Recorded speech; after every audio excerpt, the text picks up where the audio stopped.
Welcome to this week's edition of Tech Sales Advice. I am, of course, your host, Chris White. This is the LinkedIn Live program for pre-sales professionals and pre-sales leaders. And these are live conversations, folks. And by design, these conversations are unscripted, unrehearsed, and unpredictable. And I am delighted to welcome this week's guest. This is a gentleman that I've gotten to know through a few conversations, and I have found him to be incredibly insightful in our profession and just a real good all-around guy, Mr. Alex Navarrette. That's two R's, one T, as I learned the hard way. He is a senior solutions engineer or sales engineer with Slack. Alex, how are you, my friend? Chris, thank you so much for that great intro. I'm doing great. It's a pleasure to be here. Well, it is a delight to have you, sir. Now, remind me, what's home base for you? Where you dialing in from? You're somewhere on the West Coast, is that correct? West Coast, home base is San Diego. San Diego. Now, did you grow up in San Diego? Are you sort of a native Californian or are you transplant? I actually am a native Californian. Grew up in Southern California, the greater LA area. And yeah, I've lived most of my life actually in California. Spent a lot of time abroad, many years abroad, but yeah, most of my life in Interesting. California. So we're going to get into pre-sales. We're going to talk about the AESE partnership. We're going to talk about building trust. I'm going to invite you to share some of the interesting insights that you've shared with me. But before we go there, I want to get to know you a little bit better. Where did you live abroad? Yeah, I think the main is I'm half Ecuadorian on our dad's side. So we've lived in Ecuador. I spent a lot of time growing up there as kind of going back every other year Wow. for a month. And then yeah, I've spent a lot of time abroad. Just kind of I've taken two different gap years earlier in my career where you just take some time off to visit different parts of the world, climb some mountains, just do different Wow. activities, and yeah, it's been wonderful. That's awesome. Do you have a favorite destination of all the destinations you've been on? Do you have a favorite destination? It would definitely be Nepal. Like for me, that one Oh, hands down. Yeah. okay. That may officially be going on my bucket list. You're not the first person who's told me about a trip to Nepal, and I've Yeah. heard it's spectacular. So let's talk about climbing to the top of the pre-sales mountain. Do you see what I just did there? Let's That was so great. so first of all, I introduced you as a senior sales engineer with Slack. You and a colleague of yours have also done some podcasts for a while. You were co-hosting a sales engineer podcast. Do you mind taking a minute, Alex, and sharing how you found your way into pre-sales? I think the journey into pre-sales is such an interesting story for so many people. It is. And I'll go ahead and start out by saying anyone who's transitioning into pre-sales now, I wish it was this good a few years ago. There were absolutely zero resources. There was no pre-sales collective. There were no podcasts, and I find it very difficult because as I started to transition or interview for pre-sales roles, I kept getting to this final interview and getting rejected. And I realized that I was doing something wrong in this running a meeting. The way I was presenting was not resonating for this role. So I had to get a coach. Coach helped out. Then next round of interviews, I had 3 for 3 offers. So there's definitely some benefit, I think, in failure. But when I think about candidates breaking in now, where you have this network in the pre-sales collective or pre-sales academy, where you can leverage members in the community to kind of close those gaps for you. Similarly, that's where the podcast came from. Once I broke into the role, and one of my the co-host of the podcast, also a very close friend personally, Connor Ming, he's a manager at Twilio, and we created the podcast to kind of fill that gap. But like, how could we structure conversations and have conversations to help anyone in the role to either get better at the role or to break into the role? And I'll give one specific example where I think we really tried to do things a little differently. When you ask people what they're looking for SEs, they're always asking or talking about curiosity. And so in the podcast, when we tried to take our questions when a hiring manager or a leader would mention, oh, we look for curiosity. It's like, stop right there. How do you look for that? How do you measure that in the role? And really trying to surface these invisible things that are associated with a lot of the aspects of the role. So I think that's definitely what we were hoping to do. So love that. But by the way, I mean, one of the things that you said, and this is something that I've gotten to know about you. There are so many things that you say that are noteworthy. So I'm going to be taking notes as we talk. You said there's benefit in failure. And I Absolutely. can't emphasize that enough. Whether that's in your case, it sounded like you had applied for a few jobs, maybe interviewed for a few jobs, didn't get a call back, or didn't land the job. And I'm curious to Got a hear direct no. you got a direct Got a no. So there you direct go, no. right? Yeah. But that clearly, rather than being discouraged by that, and maybe you were a little discouraged, but that inspired you to find a coach and get some help, and then you got some help, and then you said you got 3 out of 3, Offers the next round. offers. So you're right. There is benefit in failure if we take the opportunity to learn from our mistakes and learn from our failures.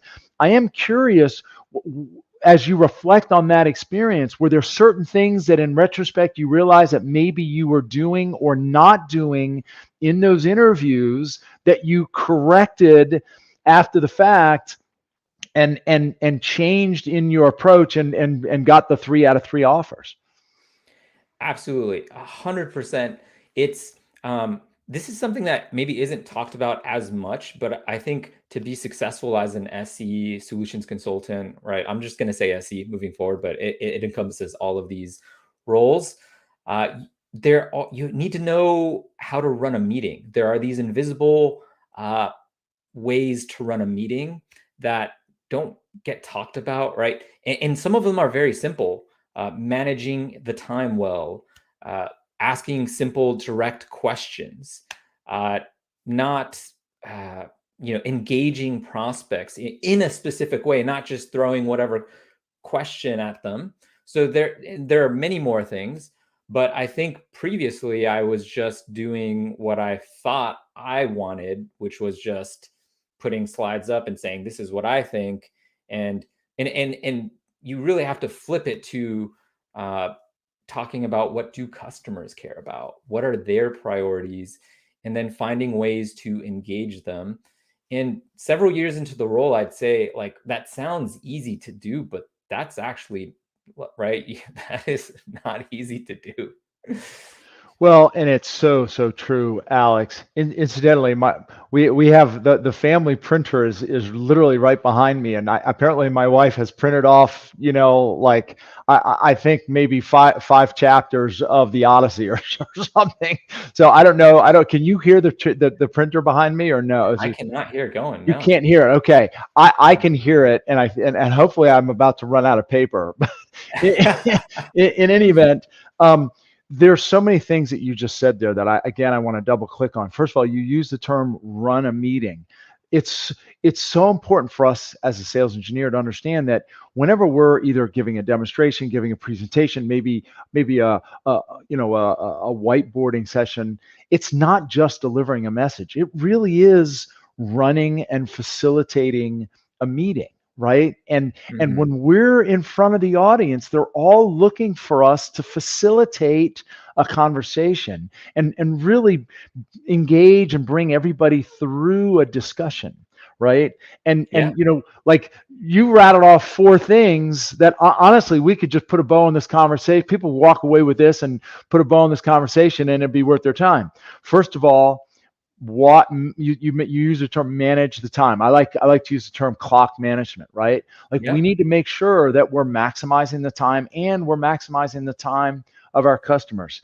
Ask simple, direct questions. And you mentioned engage the audience. How better to engage the audience than asking simple, focused, direct questions? And then you said at the end of the day, make it all about the customer. I mean, honestly, if there's anything that anybody should take away from any of these conversations is it's not about us, right? It's not about our product. It's not about how smart we are. It's about the customer and how we Right. can help the customer.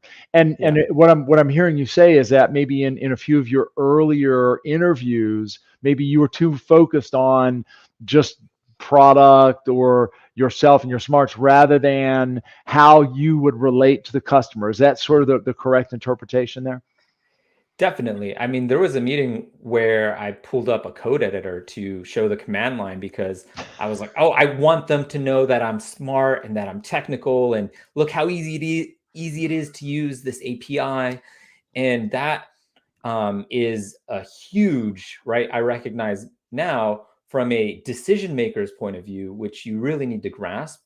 They're thinking about, wow, we have hundreds or thousands of employees or engineers that are going to be using this software.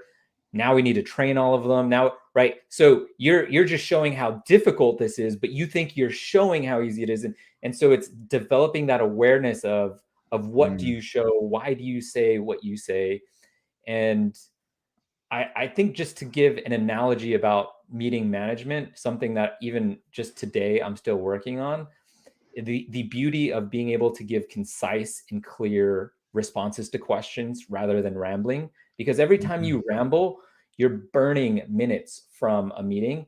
And there's like this fixed time constraint, whether a meeting's 30 minutes or 60 minutes.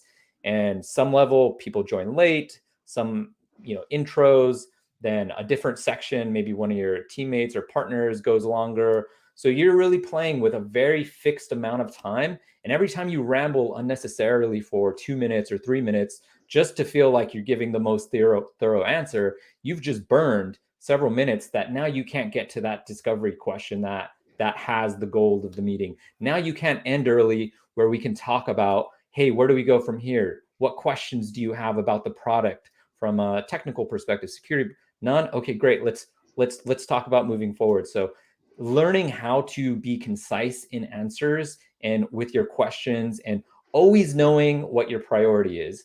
Um, mm. if your priority question going into the meeting hasn't been answered, and you're coming up against the clock, you need to make sure we pivot that meeting into that. And then if that gets answered, what's your next priority? So you just always need to be aware of those things. And we talk about this like it's easy, and it's not always easy. Mm, And yeah, years in, I'm still working on these things. yeah. Again, Alex, you're saying so many words, so many thoughts that resonate with me. Being clear and concise. Not only do we waste time, but we implant and we we insert doubt into the Doubt. conversation, Yes. right? We add doubt into the minds of our prospects and customers.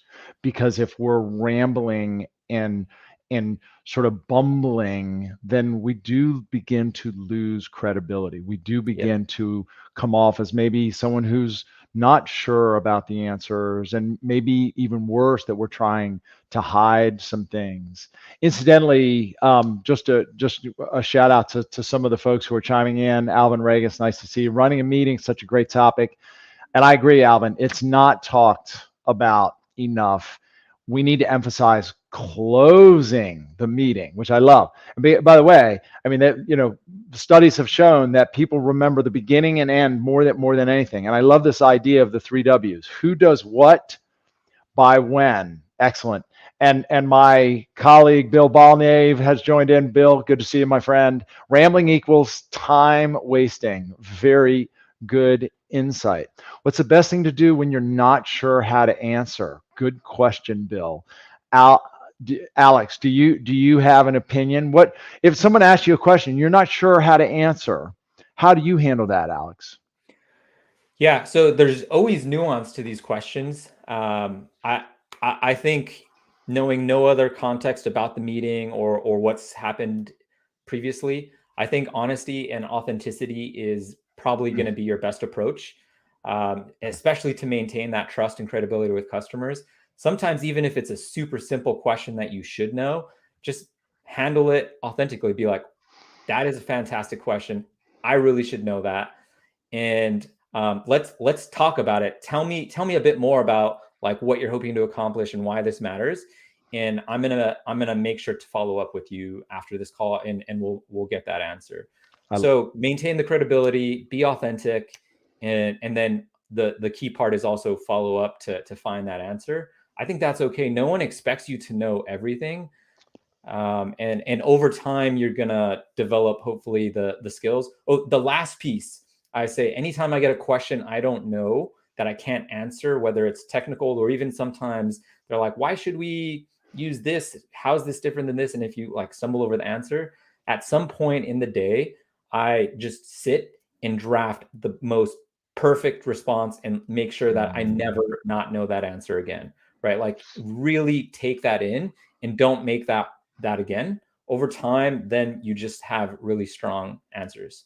Yes, so powerful. By the way, I'm seeing quite a few comments on LinkedIn, folks. We can't see you, so we don't know how many folks are with us. So really appreciate seeing your comments. If you, by all means, if you want to say hello, if you want to ask Alex or myself any questions, please feel free to do so. This person said, answer the question with another question. Super helpful. That was going to be one of my comments. If I'm asked a question and I'm just not sure where to go with it, at the very least, I can buy myself some time by repeating the question or following that with another question, right? And by the way, when we repeat the question that we hear, what do we typically get? We typically get a better question, right? Yeah, more the person responds with what I really mean is, well, great, because we really want to know what you really mean, right? So Alex, let's take this a half step further. We've talked a little bit about early in your career, or at least early in your journey into pre-sales. You had a few false starts. You went on a few interviews. You got some flat no's. You got some coaching. You changed your approach. You learned how to more manage a meeting, how to make it more about the customer. Let's talk a little bit about the AE-SE relationship, because I know that's something that you and I've talked about. As anybody who's familiar with my work, habit number one is to partner for a reason, because I believe that partnership is a foundation. Share, if you don't mind, with the audience, what has your journey been in terms of learning how to engage with and partner with your sales counterparts? Yeah, no. So definitely a journey to partner with the sales counterpart. And I agree with you. I would say that's probably the most important aspect of success in the role. I think a long time ago, the VP, one of the VPs of solutions engineering at Slack, Zach Lurick, shared with me, right? That's 50% of your success in the role. Happy AE, happy life. And That's good. and there, yeah, and I think I had that in my mind before, but right, there are lots of elements that go into that relationship, and everyone's going to have a slightly different approach. I'll share some of the things that I think I definitely do. So one, I really want authentic relationships with my AE counterparts, really everyone. Every year when I set my goals for the year, front and center, top goal at the top of everything is to build meaningful and authentic relationships that extend beyond this calendar year and my time at this company or in this role, whatever that may be. And I really take that to heart, especially with the AE SE relationship, getting to know who they are as a person. All right, our first meeting, I think people tend to jump into work. I'm like, push this to the side. Tell me who you are. Tell me about yourself. Like, what are some of your dreams? Like, I want to know anything you want to share with me. Like, I'd love to get to know you. And so I think that's the foundation, because when you map 6 months or even 3 months or some amount of time into the future, when tension builds or meetings don't go a certain way or something happens that's unexpected, right? You have a foundation of trust and a strong relationship that you've built with this person that you can lean on. So I think that is the most important thing, is that strong relationship allows you to work through conflict later. Plus, I just don't really believe in not having meaningful relationships. I think that's one of the most fulfilling things about work is creating these meaningful relationships with, definitely with your AE counterparts, but with like your own team, AE leaders, SE leaders. And that definitely makes work very enjoyable to me. Alex, you've used the word authentic already here in what, about 15 minutes, at least 3 or 4 times. And you strike me as an incredibly authentic person, something that comes very natural to you. But has it always come natural to you to just be an authentic person? And or are there certain things that you've done or certain decisions that you've made, maybe along your journey or your career, that have helped you be just your most authentic self in dealing with your sales counterparts, your customers, et cetera? That's a great question. First, thank you. I'm really working on taking compliments, and so I appreciate that. Maybe a little yes, maybe a little no. I think when I transitioned into tech and even into this role, there's some level of imposter syndrome and Mm, feeling unsure how to show up as yourself in these meetings. Do I need to show up very professional? I don't want people to see me as unprofessional. So mm, I've learned, right, how to dial the right amount of authenticity into meetings, conversations. mm, And but I think there are a couple of things that have changed. So obviously 360 feedback is always helpful. Over time, maybe you start to see patterns where people highlight some of your bright spots that you're not even aware of. And over time, then you start to feel more confident in leaning into some of these bright spots. A lot of research, learning, coaches. I've had coaches. Right. I think that's another myth for sales engineering. We can sometimes feel like we need to do it all, solve it all. I have a team of great leaders, mentors, books, podcasts. Like I have like physical training coach. Right? There's just like a team supporting me to always be in the best mindset and as possible. So yeah, I would say maybe, yeah, there's a little bit, but I had to learn how to bring that forward in a professional way. yeah. Well, I think it takes a little bit of courage. I mean, you use the word imposter syndrome. I think, I look, I don't think there's anybody, certainly in this profession, and maybe any of us who have achieved anything in our careers where we haven't had moments, if not recurring moments, of having that sort of imposter syndrome feeling. And sometimes it takes courage to put ourselves out there. I mean, for what it's worth, it takes courage to do what you and I are doing today, right? But I do think that the more authentically ourselves we can be, that I think that tends to actually be very magnetic. I think people are drawn to people who are sincerely willing to put themselves out there, be authentic, right? And accept that they're not perfect, right? So Mm-hmm. I think there's so much to that. By the way, just a few folks I want to say hello to. My good friend George, some great storytelling insights. You're completely right, George. Particularly when we're talking about authenticity. And Bill said he typed in what I was thinking. The fact that you have thought about your relationships, and it really is an investment in the people. There's this notion of the emotional bank account, right, where the Mm-hmm. more deposits we can put in and build and make those investments, as Bill mentioned, the more the balance is when we do have those difficult times. And you Right. mentioned this, Alex, right? It's one thing to get along when we're killing it and closing deals, right? And we agree on the strategy. But what about those times when maybe we disagree on the approach or the strategy? Or what about those times where we're dealing with maybe a difficult client, a difficult engagement, right? And we're losing some things or some things go wrong. That's where these relationships really are put to the test. And what I hear you Mm-hmm. saying, Alex, is that you start out by really trying to build the foundation so that when we do need to have the difficult conversation, we can do so. Am I hearing that right? Yeah, I think that's one of the benefits. That's not my main motivation for building the relationship. So just want to separate the two. The main motivation is just to have that meaningful relationship and to really Absolutely. get to know this teammate. That's the win for me. But there are ways that I've seen over time, right?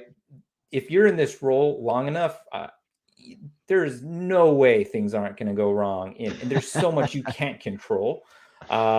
where, the economy could be in a recession. The deal doesn't sign. And so when these things start happening, and there's this pressure, like just being able to have a strong relationship to lean on so that we're working together towards a solution, is, I think, a really important thing to recognize about this. Yeah. Yeah. Let's take the conversation a little bit more tactical. Incidentally, folks, I'm talking to Alex Navarrette. He's a senior solutions engineer with Slack. If you have any questions or comments, please feel free to ask. If you just want to say a quick hello, we don't see who's out there. So if you want to say hello, please dial in or chime in and say hello. So Alex, let's take this conversation with the AESE relationship a slightly more tactical. We've talked about the foundation, being your authentic self, working hard to build a relationship, get to know each other on a more personal basis. But are there some specific things that you do either throughout the course of an engagement or when working with your sales counterparts that are very intentional around how to best collaborate with one another? Absolutely. So there's several things. One, I've filled out an operating manual, and this is multiple years that I've iterated on, really paying attention to when things happen at work that I don't enjoy, that seem to either take my energy or seem to annoy me. I really try to listen to that and write that down. And if it happens enough, then maybe I add it to my operating manual. So one, that helps me know myself. Two, when I meet my counterparts, I can be clear about the best ways to work with me. And so from our first conversation, right, we can start to have healthier and better working relationships. So you actually have your own operating manual. Yeah. For yourself. Yes. Could I trouble you to share an example of something that's in your, if let's say I'm an AE, you and I have just been paired. What's an example of something that you might share with me to help me better understand how to best work with you? Cool. So first thing I share is what are my goals for the year? And on that is every AE hitting quota or beyond. And there are other goals on there too. But again, because we are a team and I authentically really want them to succeed, that does motivate me and drive me. So and I also recognize that they're way more on commission, and I have a ton of respect for my counterparts.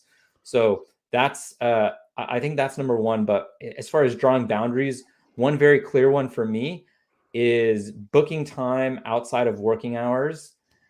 Because I work really hard to wake up at 6 a.m., work out, do things like this. And if you just throw a 7 a.m. meeting, right, I have plans at that time. Even I'm not someone who likes to block my whole calendar.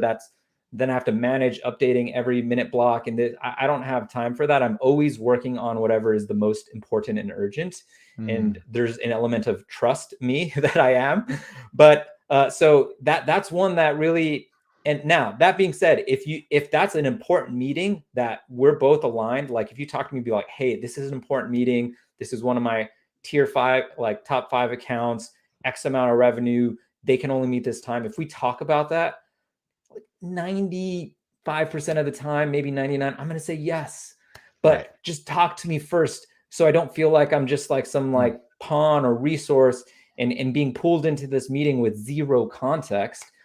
So I'll move my things around, but I just want that communication. So that's one that I feel is important for me. I so love what you're sharing, Alex. It's interesting. In the workshops that I run, I tell the SEs that I work with, sit down, set expectations up front, and get aligned. And this is exactly what I'm suggesting. You have taken it to the level of specificity that I've always wanted the people that I work with to do, right? And by the way, I love the fact that you started out with sharing your goal. My goal is for all of the AEs that I work with to hit their number, right? In essence, what am I saying? I'm saying that I'm here for you. I'm here to support you. I am here to be part of the team. Right? I'm making it, that we refer to that as other centered. I'm making it very clear that my goals are your goals, right? And we're aligned. But I'm always here. Talk to me first, right? But you've also set some clear boundaries. So there's so much power in that. Let's talk a little bit about discovery and what are some of the, do you have any rules on your quote operating manual around the expectations you have around maybe being involved in discovery or being given discovery notes? Share a little bit about that if you will. Yeah. So discovery, as I think we've talked about, to me, so the relationship step one, I don't think the partnership, your success as an AE, if you don't have strong partnership, is not gonna, you're not gonna be very successful with your AEs. One, because if they don't pull you into deals and loop you in, right? We're not a required resource. We're like, so if they don't pull you into deals or want to work with you, you're not going to be successful. So that has to be strong. But then the second part, discovery, to me, I think that's probably the most critical thing about any opportunity. And I don't actually think it should be called discovery. I think we confuse people who are new to sales and new to the role. It should really be called listening, or ask questions and listening, because what we're really trying to learn is what do they care about? What do they really care about? And I think it's so often that sometimes we don't have that information. And I work with my counterparts to push them, to challenge them, to say, hey, that sounds like a very soft, like, challenge. That's not real. That's not going to drive an upgrade or a new customer. So we go into our next meetings asking these questions and really trying to drive towards surfacing what do they care about. Does that answer your question? So I'm going to double click on a couple of things you said, because one of the things you just said there, it sort of was subtle, but I think what I heard you say is that you want to recast or reframe discovery as listening. Just Yeah. right. I absolutely love that because it's so true. Discovery is not something we do to somebody. Yeah. Right? Discovery is not an event, right? Discovery is not, we have a list of, we have a checklist of items and we're just going to Right. run through our checklist, right? It's Right. sincere curiosity, it's sincere interest, and it's asking good questions and listening. So Yeah. you have convinced me that the more I talk about discovery, I need to talk more about just let's not make this into some magical thing. It's listening, Right. and It's it's listening. showing sincere curiosity. Curiosity. The other thing that I wrote down and I want to make sure I heard this clearly, is that when your AEs maybe bring an opportunity to you, that you challenge them a little bit regarding, well, what are they, what is the prospect trying to accomplish, and what are the Right. objectives, and what are the goals, and what are the requirements? Am I hearing that correctly? Yeah, and so sometimes I'll challenge them, but sometimes it's coming from like a place of wanting to be a more strategic partner. And Mm, first, before I answer this question, there's a lot of nuance. If right, I'm mapped to specific AEs in enterprise, so we have less opportunities. So there's definitely more time to go deeper in certain accounts. So these things could be different in different segments, but I have a list of, I don't know, 10 to 15 questions that I just think of those as signals, right? Do we mm, have multiple teams involved? Do they know the price? Um, what is the use case, right? And I don't ever show this to my counterparts, and a lot of times I don't even, I'm not pulling it up and saying, hey, do we have this? Do we have this? But when an opportunity is presented to me and they give me some context, right, I'm looking for signals that would signal to me this is more qualified, or a better opportunity that I'm going to invest in, because we have an obligation to the business to make sure we're spending mm, our time on qualified opportunities. mm. And I have an obligation to my teammates to make sure that we're spending time on good opportunities, and to myself, right? I am not a, 12, 15-hour work. I try to cap my work, and I work really hard in these hours, but I have a very active life.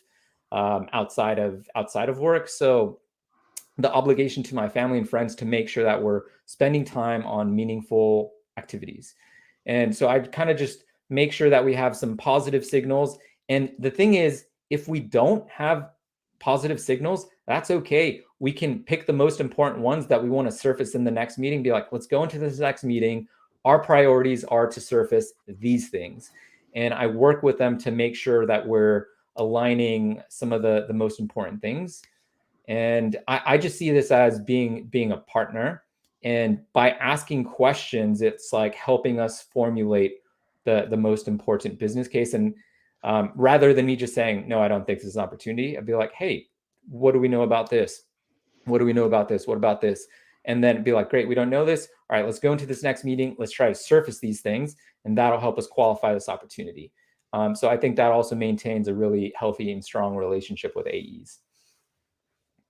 Alex, I feel like during this conversation, I've been mining for some gold, and I think I just struck gold because Nice. what you just said is so powerful. First of all, this idea of signals, pre-sales signals. Yeah. Every sales engineer, I'm convinced, I've become immediately convinced during this conversation that every sales engineer should have their own set of pre-sales signals, right? Signals that indicate whether or not this has been well qualified or is well qualified, signals as to whether or not or how we should be positioning the solution, right? And if we don't have all the signals, or if we don't have answers for some of the signals, right, yay or nay, so to speak, part of the goal of the next meeting is to be able to answer or at least identify, check off some of those signals. So I absolutely love that. And then the other thing that you mentioned, you used the word obligation. And I could not agree with you more. We do have an obligation to the business, to the organization as a whole. We have an obligation to our team members and to other AEs that we work with. And we have an obligation to ourselves to work on meaningful activities. And look, this is part of it. You know, I'm going to go back to the conversation with our AEs. Right? This is a conversation, right? It's sort of the disruptive truth, right? One of my favorite terms. The disruptive truth for AEs is that, unfortunately, I support more. Let's say I support 5 AEs. I support 5 AEs, which means at any given point in time, I may have 5 competing objectives, and I want to treat, you know, I need to give all of you the equal amount of you know, attention and importance, et cetera, right? Priority, right? Yeah. So the disruptive truth is I may not be able to prioritize something the way you want me to prioritize it. And I have an obligation to the team and to the organization and to myself to make sure I'm working on the most meaningful and valuable activities. Right. That is some valuable material right there, my friend. That little clip may show itself again. So I appreciate that. And I'd only add that you want to do it in a way that maintains the relationship. Of course. That maintains trust, right? I don't want to be the SE that's always no. I'm a strategic partner, so we're working together. We both have aligned interests. We're just asking questions to learn more about the opportunity. And eventually, if it surfaces that too many of these are no, like we can have then a conversation that's not personal. It's like, hey, look at all these things against this. The probability of this closing is like, if I had to put a number on it, is 5%. How much? And we want to do this custom demo that might take 6 hours or more to prep, depending on it. I was like, are we trying to run at this? And right, so you're able to have conversations in a much different way when you kind of have this process behind the scenes. I completely agree. And again, allow me to double click on that. And I'll take it a half step further. One of the things that I used to do when I was in the field, and one of the things that I encourage the folks that I work with to do, I'll even go as far as to say the answer is always yes, but the answer is not always yes right now, or yet. Like, I always want to support you in any engagement, any opportunity you have. right? I'm always here to lend my guidance and my assistance, right? Does that mean I'm going to do exactly what you want me to do exactly when you want me to do it? Not necessarily. Let's sit down and have a conversation, right? You want a demo on this date. Well, are they really ready for a demo? Maybe the next thing shouldn't be a demo. Maybe the next thing should just be a conversation. And I'm sorry I can't do it tomorrow. Happy to do it on Friday. Right. So the answer is always, yeah, because to your point, Alex, as a sales engineer, we never want to become viewed as a deal roadblock, right? We never want to become viewed as an obstructionist, if I can use that term, right? Or difficult to work with, right? Quite the contrary. I am always here to support you. Here's the other side of this coin is if I'm telling you, look, I'm going to prioritize all the deals, that means that I'm not going to be working on a less important deal with somebody else, right? And let that get in the way of something that's truly important, highly well qualified, et cetera, with you, right? So understand that everybody's playing under these under these rules, which means all the most important, most critical engagements are going to be prioritized, right? The most meaningful activities. And that's, again, to me, that's a two-way street. Alex, if you can believe it, we have already been at this for over 40 minutes. The time always flies by. Flew by. And you told me in advance that you actually have you've got a demonstration, I think at the top of the hour, that you need to show up and be on for. So I want to make sure we give you at least a few minutes, to clear your head and get yourself ready and shift gears. I have a few more questions to ask you in sort of a lightning round fashion. But before we get there, was there anything else in particular that you were hoping to touch on in today's conversation, either around the AE, SE, relationship, building trust? We've talked about authenticity. Was there anything else that you were hoping to have just a minute to touch on before I get to a few sort of lightning round questions? I don't know if there's anything, right? A lot of these topics, and I love these topics. I could talk about these topics for days. There's nothing that excites me more. I think maybe one thing to mention is just always be learning. I know people say that, but even if I've achieved to the level where I'm at today, I'm still learning, and I'd probably argue learning more than someone who's starting out. Like, I am still just as hungry consuming podcasts, always looking to refine my craft. And it's not just in how I ask questions. It's learning about psychology. It's learning how to tell better stories. It's watching my teammates' recordings sometimes, and who I think are phenomenal as well, right? You're just constantly always looking for little things to improve. So if you have that mindset, over time, it's going to pay really big dividends. And it's really hard to replicate. I actually, with my brother, was talking to him. Actually, we talk a lot about life stuff, but he's also an SE. So sometimes SE stuff comes out, and he's a newer SE. And he asked me recently over the weekend, he's like, he heard of this book called Skip the Line, right? He's like, how do I start getting to the senior SE, or what are you thinking about in the senior SE stuff? So I really thought about that. And my takeaway is, yes, I think there are definitely some things you could start paying attention to, but how do you replicate all of this? Like, I've been in thousands of meetings with varying levels, some with like stellar AEs, some with not as stellar AE counterparts, some with qualified, not qualified, and the whole gauntlet. And you've had meetings go wrong. You realize, wait, this went wrong because we didn't prepare correctly, right? So all of these signals, it's experience. And so you kind of just need to do it. You need to go through the role. You can be aware of the things you need to work through, but it's really hard to replicate, right? I think he was coming from like, what are the questions I need to ask? I was like, different questions, different times. Sometimes I don't know what question. I just know, oh, I just heard this. I'm diving deeper right there. This is a decision maker. They just asked a question. Hold on, stop the meeting. We need to talk about this. There's just a certain level of, I hate to say nuance or gut feeling, right? Right. If I had asked you to describe, how do you ride a bike? Everyone can ride a bike, but there's just a feeling once you've learned it. And if you had to describe it to someone without them ever doing it, you'd be like, I don't know, right? Would what you say mean something to them? So yes, I do think there are ways to skip the line, and I actually actively think about that. What could I share about my experience to surface some of the invisible things that I've observed happening in these meetings that no one talks about?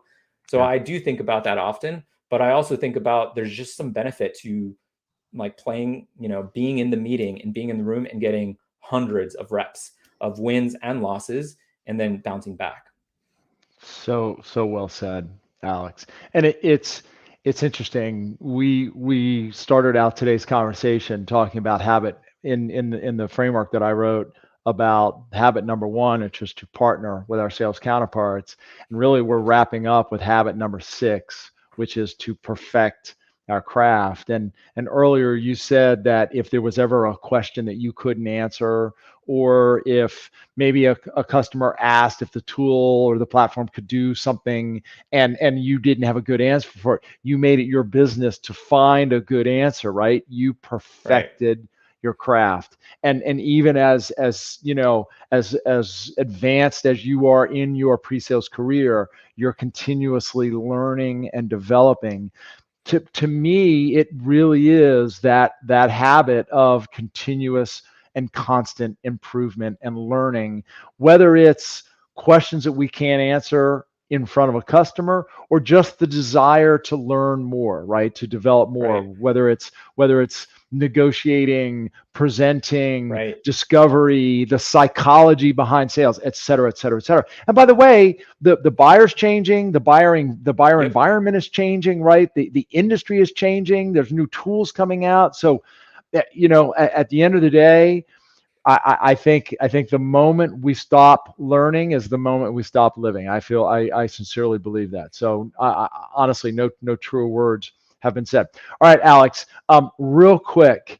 I call this tech sales advice for a reason. We're looking to provide some advice. So the first question I have for you, in as brief as you can muster, was there any piece of advice in particular that you got along your journey that really resonated with you, really made a difference and has stuck with you? So yes, absolutely. Lots of good advice. Lots of great advice. And it's really hard. I'll say the first one, transitioning into Silicon Valley, right? There's definitely imposter syndrome. And you're never going to be the smartest person in the room. There are always going to be people who are smarter, more experienced, more technical, more this, more everything, more money, more whatever. But what can you control? You can be the most passionate. You can be kind. You can be authentic. You can prepare for a meeting, right? So focusing on the elements that you can dial up in meetings, I think that's right. Like, what can I control in these outcomes? I can control how I prepare, how I conduct myself in the meeting, how I conduct myself after the meeting. I can be passionate. I can bring kindness, authenticity, focusing on these things. And they're more rare than you think. And they really resonate with people. So that would be my first thing. And that's general. It relates to being an SE, but I think just generally. The second thing I'd say is one of my first SE manager, Joe Casson. He's the VP of Solutions Engineering at Qualified right now. He was a phenomenal leader. He shared with me once that your success as an SE is only as strong as the relationships you're able to build, like with AEs, cross-functionally, customers. And I've actually just found that to be so completely true. It continues to be more true. So the strength of your relationships, really focus on building relationships with people. So in just quick summary, control what you can control and accept that you may not be the smartest person in the room, and your success is based on the quality of the relationships that you build. So powerful. All right, final question for you, because I know you've got to run. If you could go back and tell your early self, yourself, when you were first interviewing for this profession and making probably a lot of mistakes in the process, what would you tell that younger version of yourself if you could do so? Ooh. Oh, what would I tell that younger version of the SE self? Um, I think there are just a lot of things I'd never learned about how to develop a skill set in a career. So maybe to be, I guess mentorship would be. I didn't have any Mm, mentors. I didn't spend any time working with sales engineers mm, to really learn what could I do.